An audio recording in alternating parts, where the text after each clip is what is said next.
Hi, everyone, and welcome to our Wound Care Micro Session series. I'm Dr. Marcus Gitterly, Chief Faculty at Wound Care University.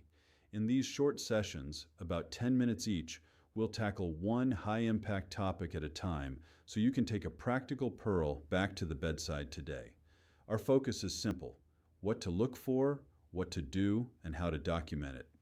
Today we're going to talk about something that many clinicians do every day but often struggle to code correctly: sharp debridement.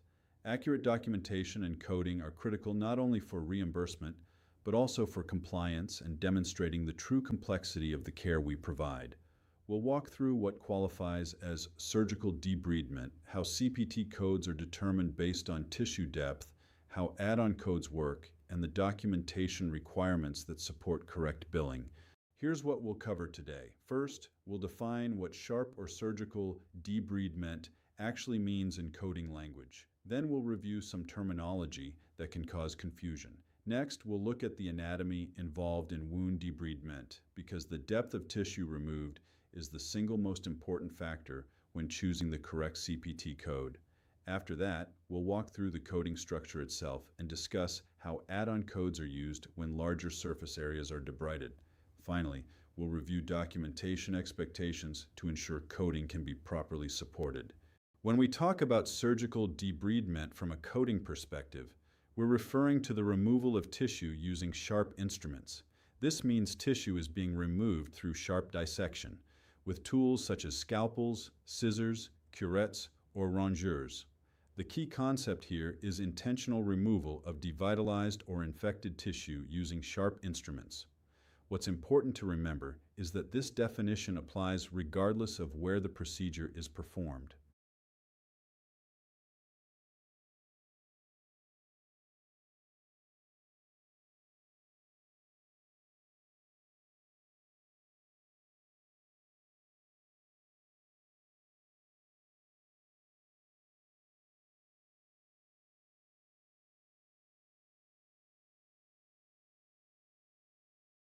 To understand coding correctly, we need to review the anatomical layers involved.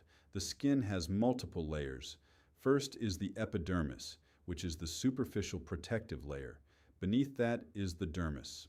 Below the dermis, we reach the subcutaneous tissue, which contains fat.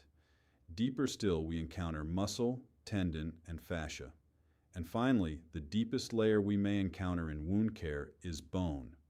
When coding debridement procedures, the deepest level of tissue actually removed determines the CPT code.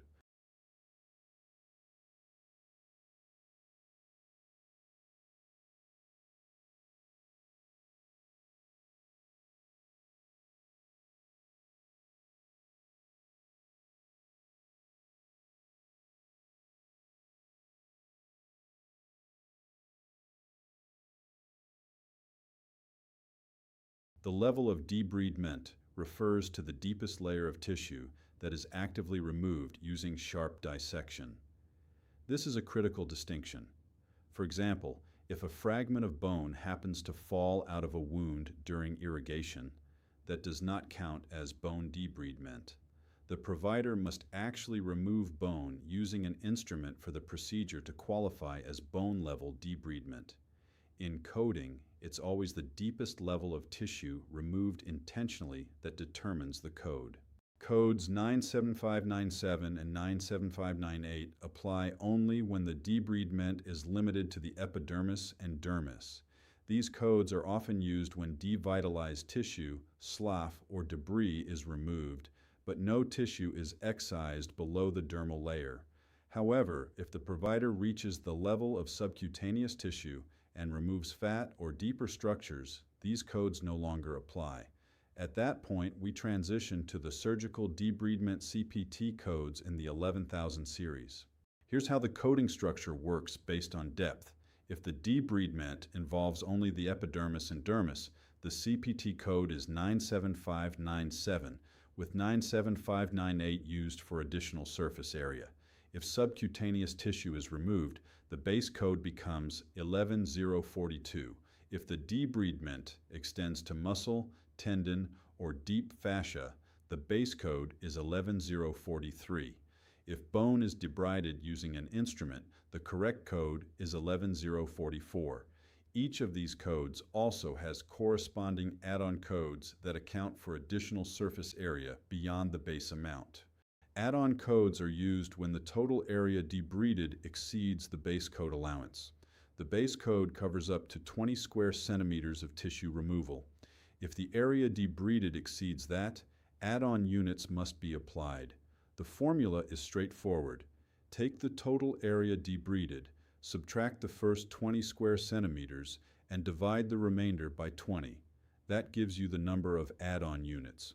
One very important point: this calculation must be based on the actual area debrided, not the total wound size. Let's walk through an example.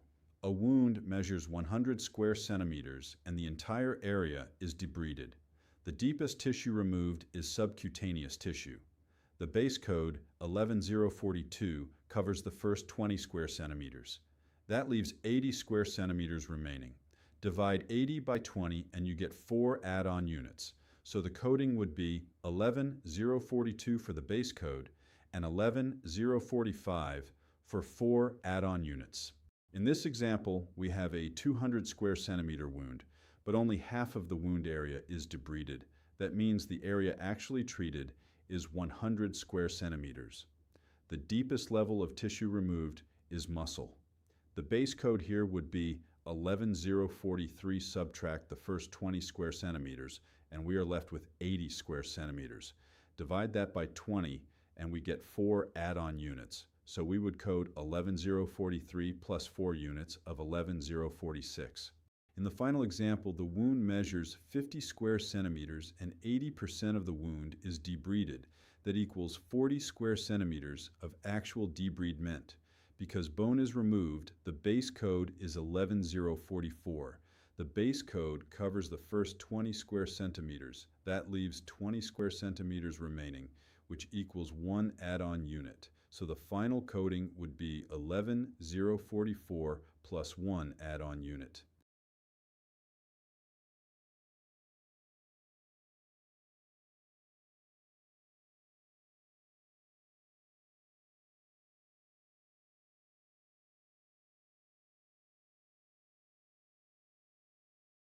There are several important rules to remember when performing and documenting debridement procedures. First, written informed consent should always be obtained prior to the procedure. Second, the documentation must clearly describe the clinical indication for debridement. Third, a procedural timeout should always be performed to ensure patient safety. And finally, when performing procedures on inpatient populations, the patient's history and physical should already be documented in the chart before the procedure is completed.